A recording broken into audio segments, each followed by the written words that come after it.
जादूगर का जलवा, अकबर और बीरबल की मजेदार कहानी।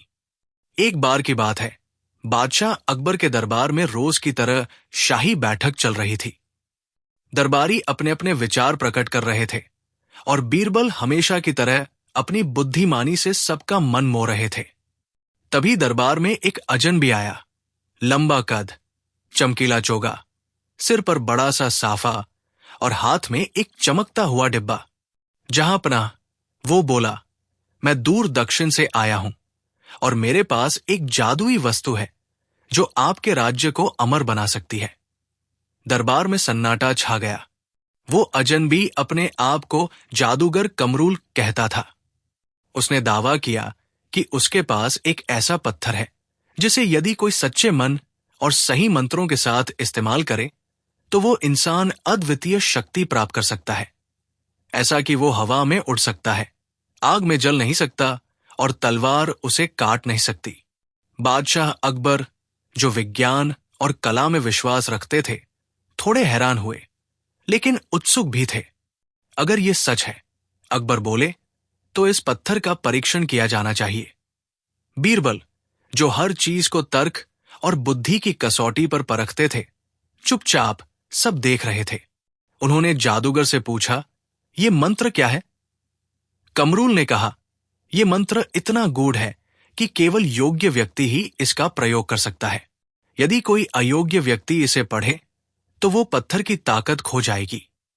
बीरबल को इसमें चाल नजर आई, लेकिन उन्होंने अपनी चतुराई से आगे बढ़ने का निर्णय लिया। अकबर ने दरबार के एक भरोसेमंद सिपाही को आगे बुलाया। उसे पत्थर दिया गया और मंत्र दोहराने को कहा गया। जैसे ही सिपाही ने मंत्र पढ़ा, पत्थर से एक हल्की नीली रोशनी निकली और सब चौंक गए। देखा, जादूगर चिल्लाया, यही है इसका प्रमाण।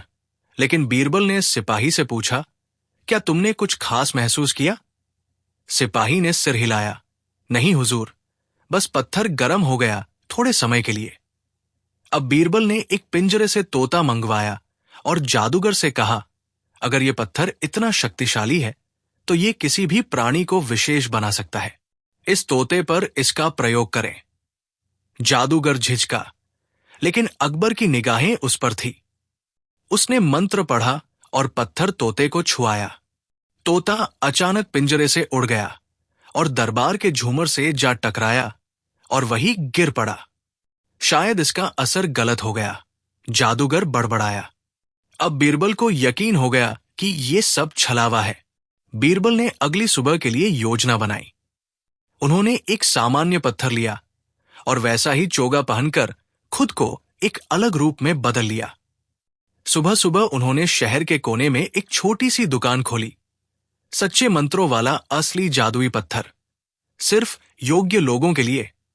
कुछ ही देर में भीड़ लग गई। जब कमरूल को पता चला, वो तिल मिला गया।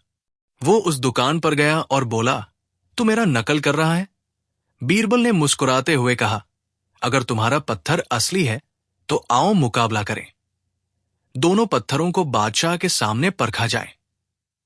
अगले दिन दरबार में दोनों जादूगर, कमरूल और नकली बीरबल अपने अपने पत्थर लेकर आए।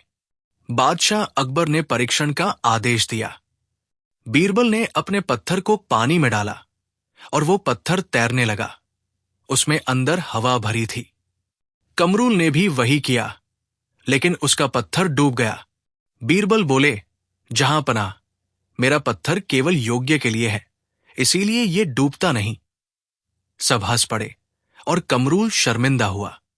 तभी बीरबल ने अपना वेश बदला और असली रूप में सामने आए। सारा दरबार हक्का बक्का रह गया। अकबर ने हंसते हुए कहा, बीरबल, तुमने फिर एक बार साबित कर दिया कि सबसे बड़ी शक्ति बुद्धि होती है। बीरबल जब घर लौटे तो उन्हें एक संदूक मिला। उसमें वही असली पत्थर जैसा दिखने वाला पत्थर था और एक चिट्ठी। बीरबल, तुमने मेरी नकली पहचान को उजागर कर दिया, लेकिन असली मैं अब भी छिपा हूं। अगली बार जब मैं लौटूंगा तो मेरी शक्तियां असली होंगी। बीरबल चौंक गए। उन्होंने संदूक को देखा। वो धीरे धीरे हल्के नीले प्रकाश में चमकने लगा। पिछली घटना के बाद जब बीरबल को वो रहस्यमयी संदूक और उसमें रखी चिट्ठी मिली, उन्होंने उसे हल्के में नहीं लिया। वो जान चुके थे कि जादूगर कमरूल महज एक मोहरा था, कहीं कोई असली खिलाड़ी था जो पर्दे के पीछे से खेल रच रहा था। उस संदूक में चमकता हुआ एक नीला पत्थर था, जो पहले मिले पत्थर से एकदम अलग था, भारी, गर्म और रहस्यमय। बीरबल ने उसे छुआ तो एक अजीब सी झंझनाहट उनके शरीर में दौड़ गई। ये कोई साधारण वस्तु नहीं थी, ये तो किसी शक्ति का वाहक प्रतीत होता था। बीरबल ने पत्थर को छुपा कर रख दिया और दिल्ली के एक पुराने ज्योतिषाचार्य पंडित शिवनाथ जी को बुलवाया, जो केवल राजपरिवार के खास मामलों में सलाह देते थे। पंडित जी पत्थर को देखते ही चौंक गए। ये कोई जादूगर का खिलौना नहीं, ये तो किसी पुरातन तंत्र का अवशेष है। ये ग्रहबीज हो सकता है। ग्रहबीज? बीरबल ने पूछा। पंडित जी बोले, पुराने समय में तांत्रिक लोग आकाशीय पिंडों से गिरी धातुओं को प्रयोग में लाकर शक्तिशाली ताबीज और रत्न बनाते थे, लेकिन ये उससे भी आगे की चीज है। ये किसी ग्रह पर स्थित ज्ञान के केंद्र का बीज हो सकता है। अब बात गंभीर हो चुकी थी। दिल्ली के कोनों कोनों से लोग रहस्यमयी रूप से गायब होने लगे थे। इनमें से कुछ दरबारी, कुछ साधु और यहां तक कि सैनिक भी शामिल थे। लोगों ने कहना शुरू कर दिया कि नीले उजाले वाले भूत रात को उठाकर ले जाते हैं। बीरबल को यह समझते देर नहीं लगी कि यह सब उसी ग्रह बीज से जुड़ा हुआ है। अकबर ने दरबार में घोषणा की, जो भी इस रहस्य को सुलझाएगा उसे सोने से तौल दिया जाएगा। बीरबल ने चुपचाप ये जिम्मेदारी अपने कंधों पर ले ली, लेकिन बिना किसी को कुछ बताए। बीरबल रातों रात एक छोटे वेश में आगरा से निकल पड़े। उन्होंने अपना लक्ष्य तय किया, दक्षिण का पुराना शिव मंदिर, जो अब वीरान पड़ा था। लेकिन किंवदंती थी कि वहां किसी समय तांत्रिकों का गुप्त स्कूल हुआ करता था। 3 दिन की यात्रा के बाद बीरबल वहां पहुंचे, और जैसे ही वे मंदिर के गर्भगृह में पहुंचे, नीले पत्थर ने जोर से चमकना शुरू कर दिया। तभी जमीन कांपी और एक गुप्त द्वार खुल गया। बीरबल जब सीढ़ियां उतरते गए, उन्हें लगा जैसे वह धरती की परतों में उतरते जा रहे हों। नीचे एक विशाल कक्ष था। दीवारों पर अजीब चित्र बने थे, आकाशगंगाएं, ग्रह और विचित्र प्रतीक। कक्ष के बीचों बीच एक तांत्रिक ध्यानस्थ अवस्था में बैठा था। जैसे ही बीरबल ने कदम रखा, उसकी आंखें खुली। तुम यहां कैसे पहुंचे? वो गुर्राया। मैं सच्चाई जानने आया हूं, बीरबल बोले। तांत्रिक का नाम महातांत्रिक जलग्रह था। वो खुद को ब्रह्मांडीय ज्ञान का संरक्षक कहता था। उसने बताया कि वो वर्षों से ग्रहबीज की तलाश कर रहा था, ताकि उसे अपने यंत्र में स्थापित कर सके और एक ऐसी शक्ति पैदा कर सके जो पूरे भारत को अपने अधीन कर ले। बीरबल ने चालाकी से बातचीत करते हुए उससे उसका पूरा रहस्य उगलवा लिया। जलग्रह का असली उद्देश्य था अकबर के साम्राज्य को नष्ट करके एक तांत्रिक साम्राज्य की स्थापना करना। बीरबल ने उसे बातों में उलझाया और अचानक ही अपनी छुपी तलवार निकाल ली। दोनों के बीच भयंकर लड़ाई हुई, लेकिन जलग्रह ने मंत्रों का सहारा लिया। उसकी आंखों से नीली लपटें निकली, उसके शरीर से धुएं की शक्लें बनने लगी। बीरबल ने तभी नीला पत्थर हवा में उछाल दिया। पत्थर जमीन पर गिरते ही जोर का धमाका हुआ और जलग्रह की मंत्र शक्ति लड़खड़ा गई। बीरबल ने उसे घायल कर दिया और भाग निकले, लेकिन जैसे ही वो बाहर आए, उन्हें पता चला कि जलग्रह गायब हो गया है। वहां केवल राख का ढेर और एक और चिट्ठी थी।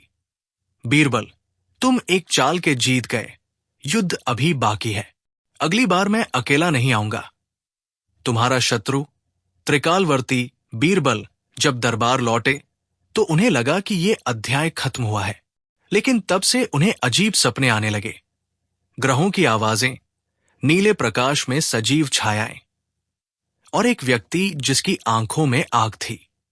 एक दिन वो जागे तो देखा कि नीला पत्थर उनके कमरे में नहीं था और उनके बिस्तर के पास एक और पत्र था।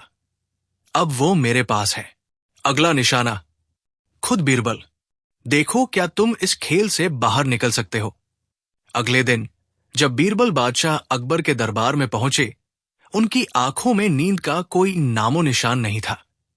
चेहरे पर तनाव साफ था।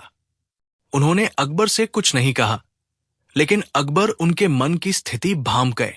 बीरबल, तुम बदले बदले से लग रहे हो।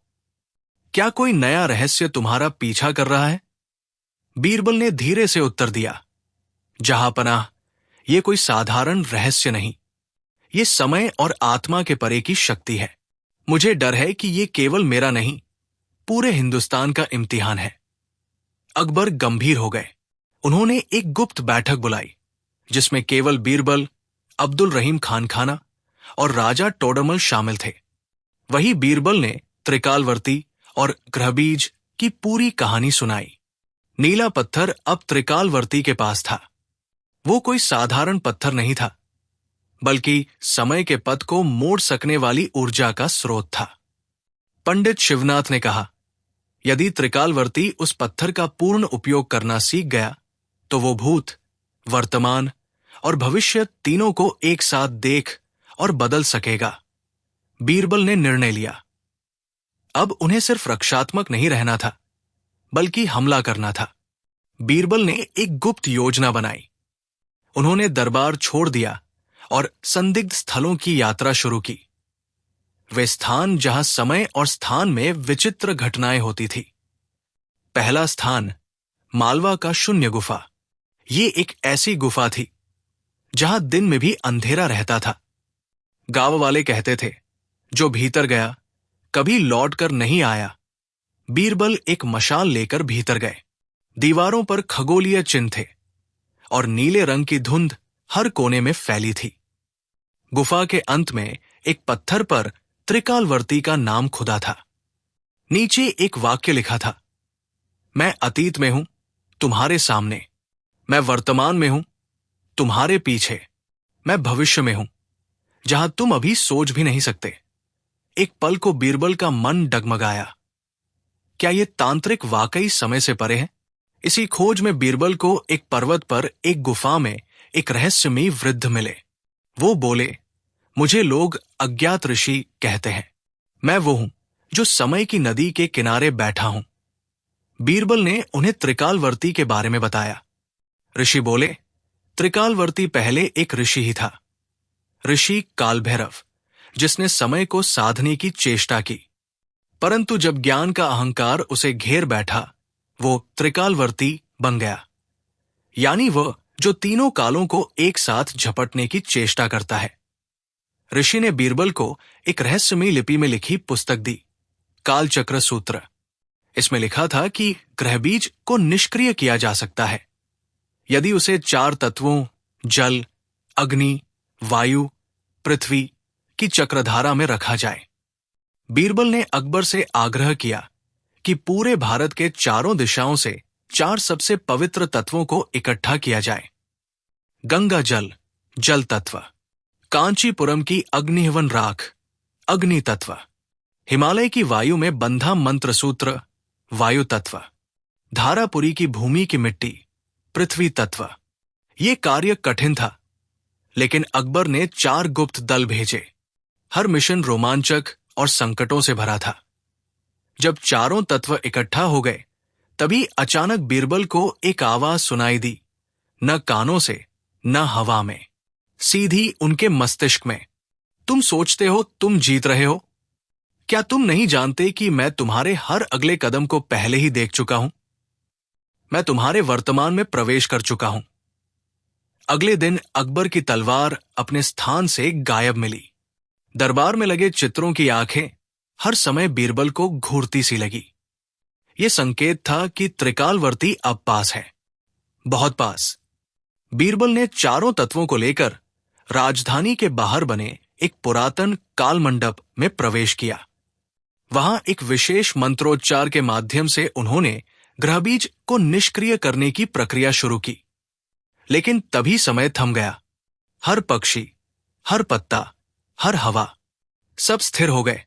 एक नीली लहर उठी और उसमें से त्रिकालवर्ती प्रकट हुआ। उसका चेहरा आधा मानव, आधा धुना था। उसकी आंखें किसी उलझे हुए ब्रह्मांड जैसी थी। वो बोला, तुम्हारी चालाकी सराहनीय है बीरबल, परंतु तुम ये नहीं जानते कि ये ग्रहबीज केवल एक चाबी है और मैं वह दरवाजा हूं जिससे पूरे काल का द्वार खुलता है। फिर उसने बीरबल के सामने एक भविष्य दिखाया जिसमें आगरा जल रहा था, अकबर पत्थर बन चुका था और बीरबल स्वयं हवा में खोया हुआ था। बीरबल ने त्रिकालवर्ती से कहा, तुमने अतीत को पढ़ा, भविष्य को देखा, परंतु तुम एक चीज नहीं समझ सके, इच्छा। फिर उन्होंने अंतिम मंत्र पढ़ा और चारों तत्वों को मिलाकर एक शक्ति उत्पन्न की जिसे मन की इच्छा कहा गया। नीले बीज ने भड़क कर प्रकाश फैला दिया।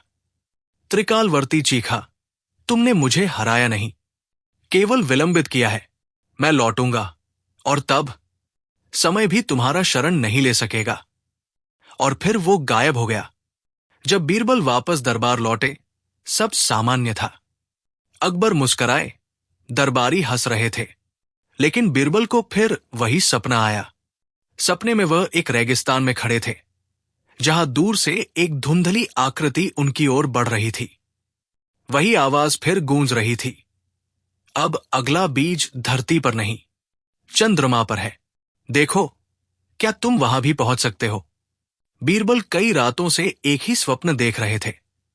रेगिस्तान में खड़े एकाकी व्यक्ति, दूर से आती नीली धुंध और चंद्रमा की ओर इशारा करती एक रहस्यमयी आकृति। हर बार जब वो स्वप्न से जागते, शरीर ठंडा और दिल तेज धड़क रहा होता। पंडित शिवनाथ ने स्वप्नों की गणना करके बताया, ये सामान्य स्वप्न नहीं है, ये संदेश है। कोई शक्ति तुम्हें चंद्रलोक बुला रही है, शायद वही त्रिकालवर्ती।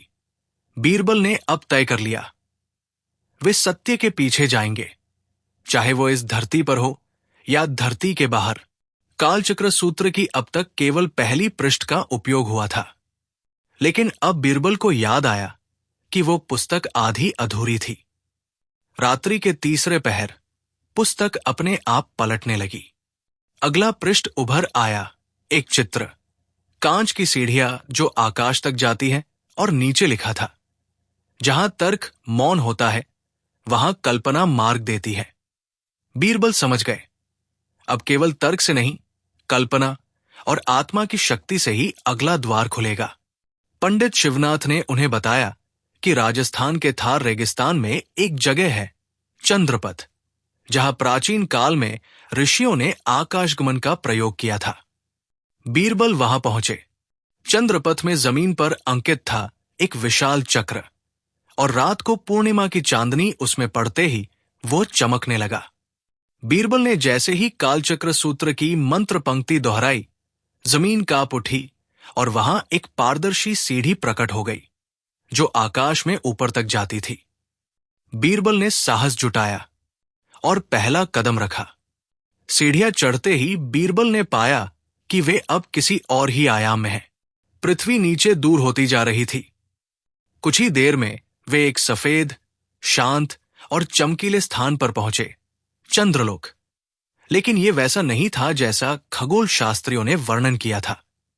यह कोई निर्जीव चट्टान नहीं, बल्कि एक जीवित लोक था, जहां इमारतें विचारों से बनती थी और मार्ग बदलते रहते थे।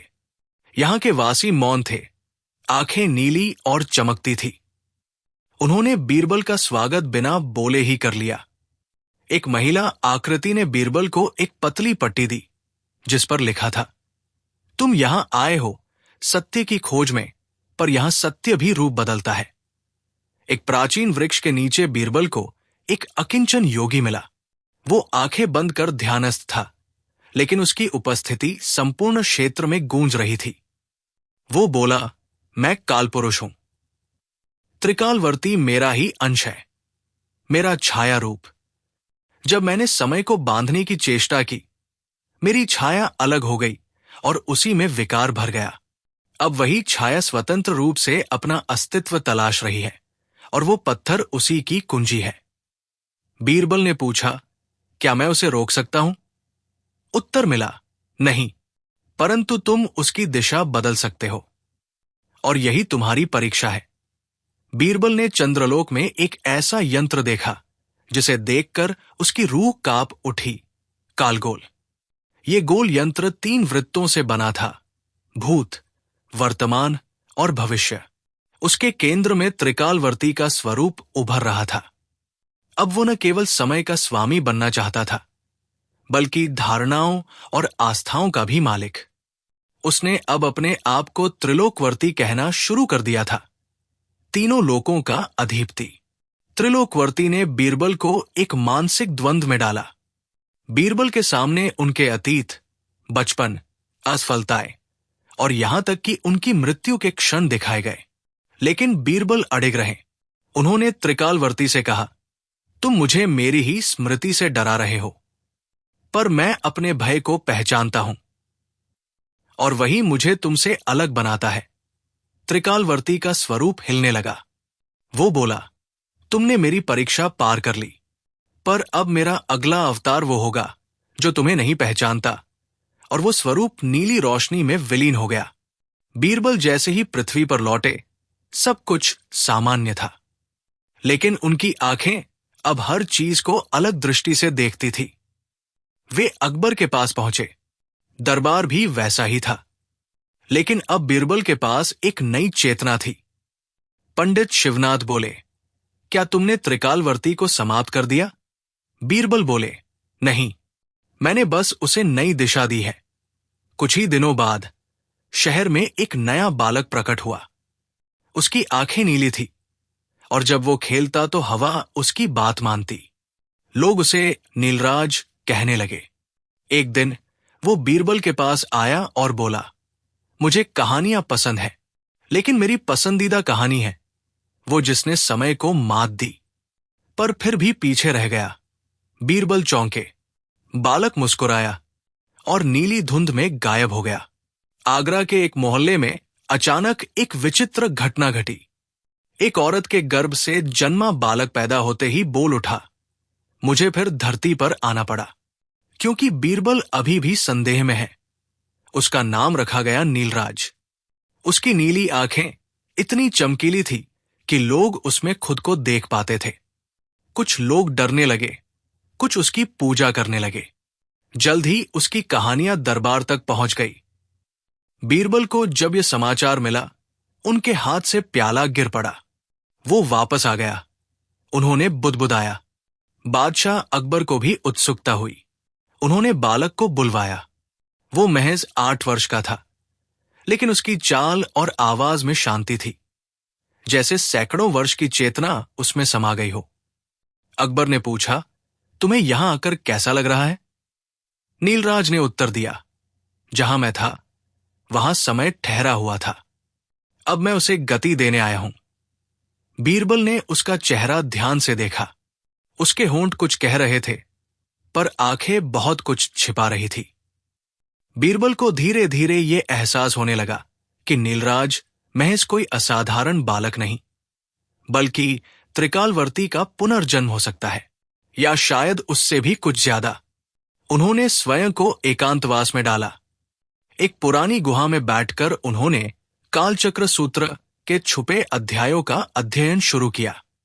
वहां लिखा था, त्रिकालवर्ती यदि पुनर्जन्म लेकर पृथ्वी पर लौटे तो वो न बालक रहेगा न पुरुष, वो बन जाएगा विकल्प।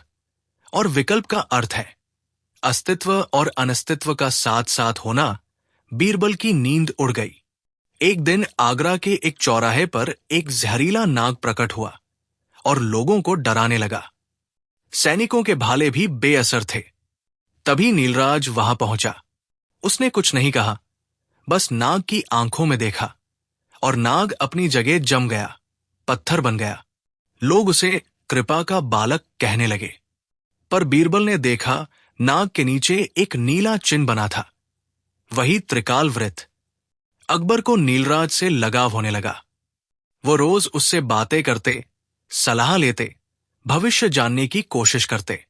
बीरबल ने अकबर को समझाया, जहांपनाह, ये बालक कुछ छिपा रहा है। उसका ज्ञान सहज नहीं, वो ईश्वरीय नहीं, ब्रह्मांडीय है। उसमें अनुभव नहीं, पर योजना है। अकबर असमंजस में आ गए। उन्होंने बीरबल से कहा, यदि ये बालक वाकई खतरा है तो उसे रोको, पर ध्यान रहे मैं उसका नुकसान नहीं चाहता। रात के तीसरे पहर बीरबल को नींद में एक सपना आया। वो किसी विशाल मैदान में खड़े थे। सामने नीलराज खड़ा था, बालक नहीं, पूर्ण युवक के रूप में। उसने कहा, तुम सोचते हो मैं त्रिकालवर्ती हूं? शायद। तुम सोचते हो मैं पृथ्वी को निगल जाऊंगा? शायद। पर तुम ये नहीं सोचते कि शायद मैं विकास हूं, वो परिवर्तन जिसे कोई रोक नहीं सकता। मैं धर्म भी नहीं, अधर्म भी नहीं, मैं वो सत्य हूं जिसे मानवता मानने से डरती है। बीरबल चौंक कर उठे। उनकी हथेली में कोई धूल थी, नीली धूल। उत्तर की ओर से एक संदेश आया, काशी के महाज्योतिर्लिंग से प्रकाश उठ रहा है। बीरबल वहां पहुंचे। वहां उन्हें मिले अघोरी बाबा द्वादशगुरु। उन्होंने कहा, नीलराज त्रिकालवर्ती नहीं है, वो उससे भी आगे की शक्ति है, अन्य कालवर्ती, यानी वह जो समय की सभी धाराओं को एक साथ जिए। वो अतीत को वर्तमान बना सकता है और भविष्य को सपना। तुम उसे रोक नहीं सकते, लेकिन तुम उसके मार्ग में एक दर्पण रख सकते हो, और वो दर्पण है बुद्धि। एक दिन अचानक नीलराज दरबार में चुपचाप खड़ा हुआ। उसने कोई आदेश नहीं मांगा, कोई हुक्म नहीं दिया, बस बोला, मैं अब पृथ्वी का भाग नहीं हूं, मैं उसका निर्माता बनना चाहता हूं। मैं अब नया समय रचूंगा और उसके पहले शासक होंगे। मैं दरबार स्तब्ध रह गया। अकबर ने खामोशी से बीरबल की ओर देखा। बीरबल बोले, जहांपनाह, अब निर्णय का समय आ गया है। या तो ये बालक हमारे साथ रहेगा या हम इतिहास के साथ ही रह जाएंगे। बीरबल ने एक मानसिक यंत्र चित्त दर्पण का निर्माण किया, जो व्यक्ति की आत्मा को उसके वास्तविक रूप में दिखाता है। उन्होंने नीलराज को कहा, यदि तुम वही हो जो कहते हो तो इसमें तुम्हारा प्रतिबिंब स्थिर रहेगा, पर यदि तुम त्रिकालवर्ती की छाया हो तो तुम्हारी छवि बदल जाएगी। नीलराज मुस्कुराया। उसने यंत्र में झांका और अचानक उसका रूप धुंधला पड़ने लगा। वो बालक से वृद्ध, वृद्ध से धुआं, धुएं से आकाश, और अंततः शून्य बन गया। लेकिन यंत्र के टूटने से पहले वो बोला, मैं जा रहा हूं, पर मेरा विकल्प यही रहेगा। अब मैं धरती से नहीं, मानव मन से जन्म लूंगा। 3 महीने बाद आगरा में सब शांत था। बीरबल अपने कमरे में लिख रहे थे, अगर परिवर्तन ही शाश्वत है तो क्या हम किसी भी सत्य को पकड़ सकते हैं? तभी एक बालिका दौड़ती हुई आई। उसकी आंखें नीली थी। वो बोली, मुझे कहानी सुनाओ उस बालक की जिसने धरती पर आकर सब बदल दिया और फिर लौट आया। बीरबल ने आंखें बंद की। नीलराज के लुप्त होने के बाद दरबार में शांति थी, पर बीरबल की आत्मा में तूफान चल रहा था। वो अक्सर अकेले रहने लगे, किसी से बात नहीं करते, दरबार में कम ही जाते और दीवारों पर कुछ रूपरेखाएं बनाने लगे। उन चित्रों में आंखें, द्वार और एक वृत्त बार बार बनते थे।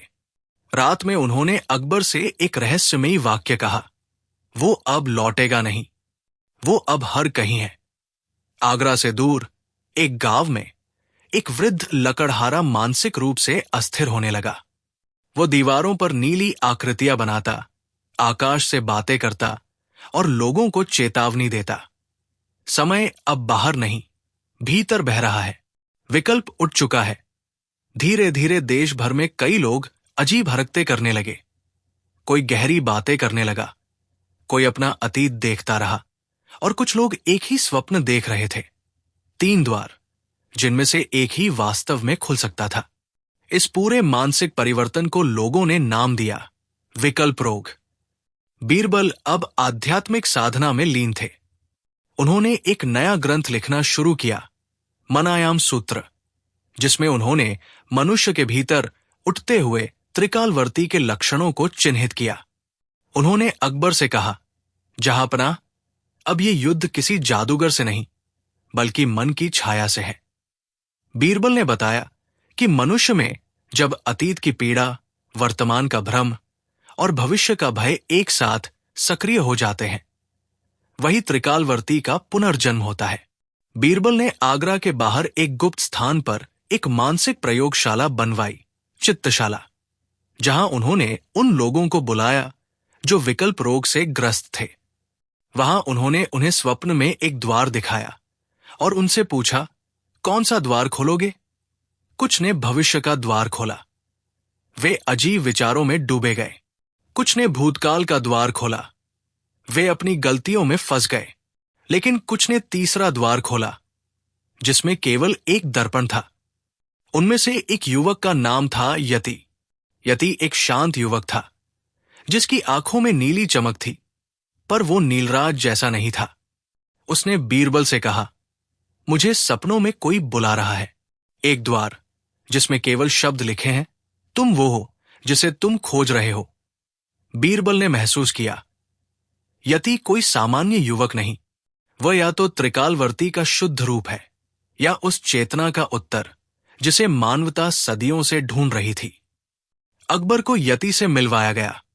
यति ने उन्हें सिर्फ एक बात कही, आप बादशाह हैं, पर समय अब किसी का नहीं। देश भर में लोग जागने लगे।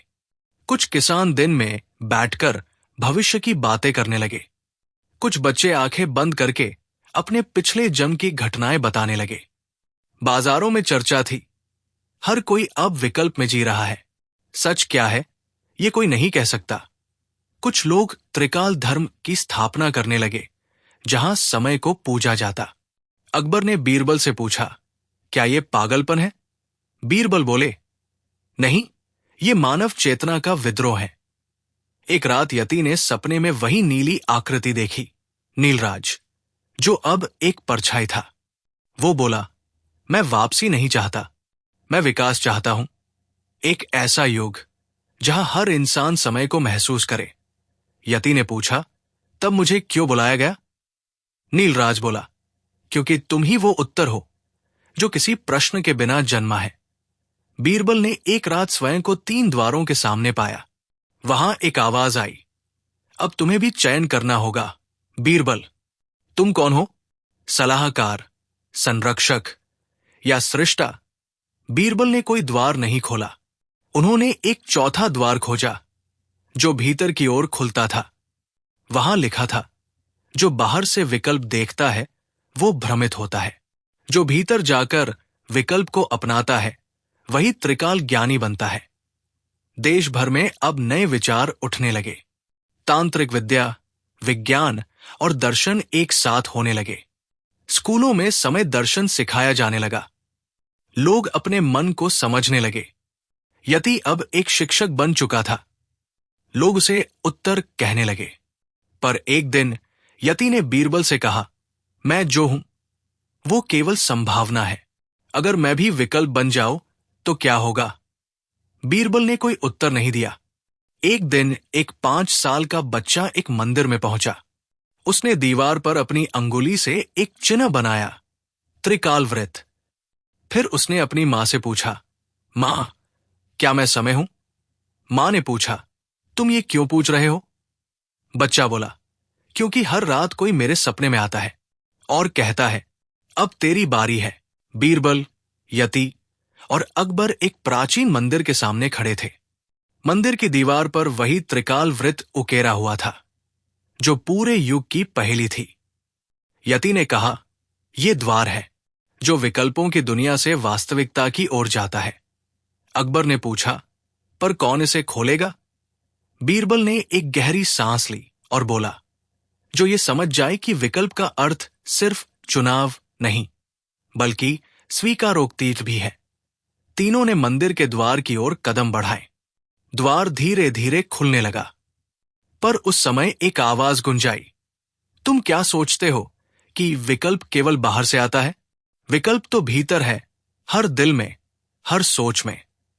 तीनों ने देखा कि मंदिर के अंदर कोई गुफा नहीं, बल्कि एक विशाल दर्पण है। दर्पण में वे खुद को देख रहे थे, पर हर व्यक्ति के प्रतिबिंब में अलग अलग रूप थे। अकबर में एक सज्जन योद्धा, बीरबल में एक साधु, यति में एक शून्यता। बीरबल ने कहा, यह दर्पण हमें बताता है कि विकल्प की शुरुआत हमेशा स्वयं से होती है। यति ने धीरे से कहा, हमेशा बाहर के बदलाव से नहीं, अंदर के परिवर्तन से। अकबर ने सिर हिलाया और बोला, तो क्या हम अभी भी अपने आप को नहीं जानते? तभी मंदिर के द्वार बंद हो गए। तीनों बाहर आए, पर बाहर की दुनिया बिल्कुल बदल चुकी थी, जैसे सब कुछ नया और पुराना दोनों था। यति ने पूछा, क्या हमने द्वार खोला या एक नया प्रश्न पाया? बीरबल मुस्कुराए। शायद विकल्प का मतलब यही है, हर अंत एक शुरुआत है और हर शुरुआत एक नया रहस्य। अकबर ने निहारते हुए कहा, तो अब हम किस दिशा में चलें? तीनों ने एक दूसरे को देखा, पर कोई निश्चित उत्तर नहीं था। बीरबल, यति और अकबर उस प्राचीन मंदिर के अंदर खड़े थे, जहां त्रिकाल वृत्त की छवि दीवारों पर चमक रही थी।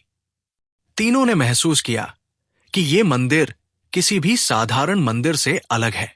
यहां समय ठहरा हुआ था, लेकिन हर दिशा में अनंत संभावनाएं मौजूद थी।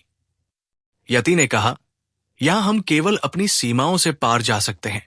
विकल्प का मतलब है खुद को समझना, अपनी कमियों और शक्तियों को स्वीकार करना। अकबर ने आंखें बंद कर ली और भीतर की आवाज सुनने लगा। बीरबल ने ध्यान से कहा, जब हम बाहरी दुनिया को नियंत्रित करने की कोशिश छोड़ देंगे, तभी हम असली विकल्प चुन पाएंगे। मंदिर के सबसे अंदर एक विशाल दर्पण था। तीनों ने उसमें देखा तो समझा कि ये दर्पण उन्हें भविष्य नहीं, बल्कि अपने वर्तमान स्वरूप का सबसे सच्चा प्रतिबिंब दिखा रहा है। बीरबल ने धीरे से कहा, हर व्यक्ति अपने मन में हजारों विकल्पों का द्वार लिए चलता है, पर सबसे बड़ा विकल्प है खुद से ईमानदार होना। यति ने कहा, मैं अब समझ गया हूं कि नीलराज वो नहीं था जो हम सोचते थे, वो बस एक संकेत था, चेतना का वह रूप जो जागता है जब हम स्वयं को समझते हैं। अकबर ने कहा, तो क्या अब हम समझ चुके हैं कि असली जादू खुद के भीतर है? जैसे ही तीनों ने दर्पण के सामने खड़े रहकर अपने भीतर झांका, मंदिर की दीवारें हल्की चमकने लगी और मंदिर के द्वार फिर से खुल गए। बाहर निकलकर तीनों ने देखा कि आगरा का पुराना शहर बदल चुका है। एक नया युग शुरू हो चुका है, जहां लोगों के दिलों में जागरूकता और विकल्प का बीज बोया जा चुका है। लेकिन वे जानते थे, ये केवल शुरुआत थी। हर व्यक्ति के भीतर एक नया द्वार खुलने वाला था, और वो द्वार था आत्मज्ञान का। जैसे ही वे तीनों वापस दरबार की ओर बढ़े, हवा में एक मंद सी आवाज गूंजने लगी, तुमने दर्पण देखा, पर क्या तुम तैयार हो देख पाने के लिए कि सच्चा विकल्प क्या है? तीनों ने एक दूसरे की तरफ देखा। किसी के चेहरे पर चिंता, किसी के चेहरे पर आशा, तो किसी के चेहरे पर सवालों की झलक थी। बीरबल ने हल्की मुस्कान के साथ कहा, जैसे हर अंत एक शुरुआत है, वैसे ही हर जवाब के पीछे एक नया सवाल छुपा है। यही है विकल्प का असली जादू। मंदिर के विशाल द्वार के सामने बीरबल, अकबर और यति खड़े थे। तीनों ने महसूस किया कि ये द्वार केवल एक भौतिक द्वार नहीं, बल्कि मन और समय के बीच का सेतु है। यति ने कहा, अगर हम इसे खोलेंगे तो शायद हम उस रहस्य में कदम रखेंगे जो अभी तक किसी ने नहीं देखा। अकबर ने गंभीर स्वर में पूछा, क्या हम इसके लिए तैयार हैं? क्या हमारी समझ और हिम्मत इस दायित्व को सहन कर पाएगी? बीरबल ने धीमी आवाज में कहा, विकल्प हमारे हाथ में है, पर विकल्प की कीमत भी उतनी ही भारी होती है। तीनों ने मिलकर द्वार के नीचे रखे प्राचीन प्रतीक पर हाथ रखा। धीरे धीरे द्वार खुलने लगा और उसके पीछे घना धुंधलापन फैला। जब वे भीतर घुसे तो पाया कि सामने एक विशाल कक्ष है, जिसमें एक अकेली कुर्सी और एक चमकती हुई वस्तु थी। वो वस्तु कुछ ऐसी थी जो समय और स्थान की सीमाओं को पार कर रही थी। यति ने फुसफुसाया, ये वो शक्ति है जिसके लिए नीलराज ने अपनी जान दी थी। जो भी इसे पकड़ता है, वो खुद को और विश्व को बदल सकता है। अचानक कमरे का प्रकाश मंद हो गया और एक छाया प्रकट हुई। वो छाया नीलराज की नहीं, बल्कि किसी और की थी, जो हर समय हर जगह मौजूद थी, लेकिन जिसने कभी स्वयं को प्रकट नहीं किया।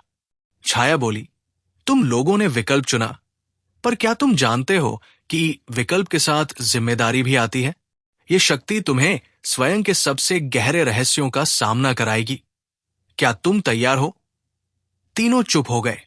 हर एक के मन में सवाल उठने लगे। क्या ये शक्ति मुक्त करने का समय था या उसे छुपाकर रखना ही बेहतर था? तभी कमरे में एक हल्की हवा चली और धुंध धीरे धीरे हटने लगी। तीनों ने देखा कि उस चमकती वस्तु के ऊपर एक लेख लिखा था। विकल्प का असली अर्थ है स्वयं को जानना। पर याद रखो, जानना आसान है, बदलना कठिन। अकबर ने कहा, तो क्या ये अंत है या एक नई शुरुआत?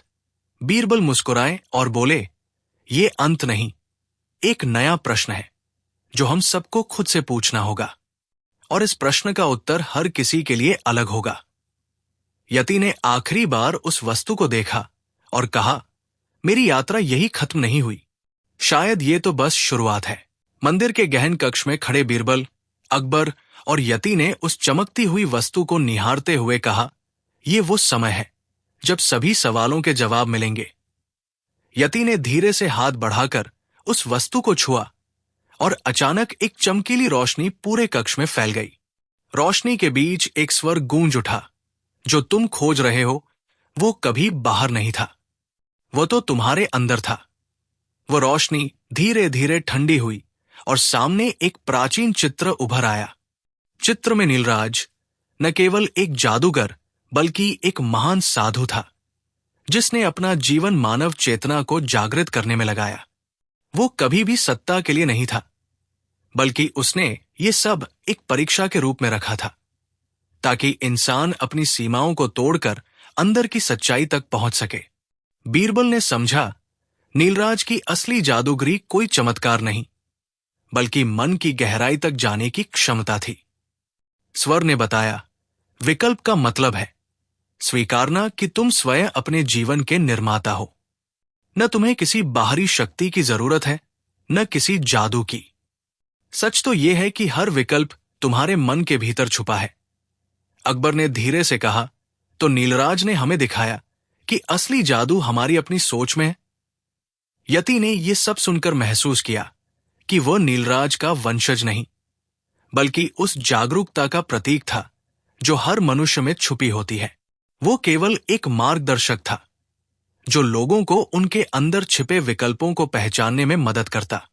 बीरबल ने अकबर से कहा, यह कहानी समाप्त नहीं, बल्कि पूर्ण हुई है। अब जो भी इस युग में जिएगा वो अपने विकल्प स्वयं बनाएगा। कोई भी जादूगर, कोई भी जादू नहीं, बस मानव चेतना का विस्तार है। तीनों बाहर निकले तो देखा कि पूरा शहर, पूरा देश बदल चुका था। लोग अब अपनी सोच के जाल से मुक्त हो रहे थे। हर मनुष्य में अपने भीतर की शक्ति का एहसास हो चुका था। नीलराज की कहानी खत्म हो गई, लेकिन मानवता की कहानी अभी शुरू हुई थी। एक ऐसी यात्रा जो खुद की खोज थी, अपने विकल्पों की खोज थी। और सबसे बड़ा रहस्य यह था कि हर विकल्प के पीछे स्वयं का सच छुपा होता है, जिसे जानने के लिए हर किसी को खुद अपनी यात्रा करनी होती है।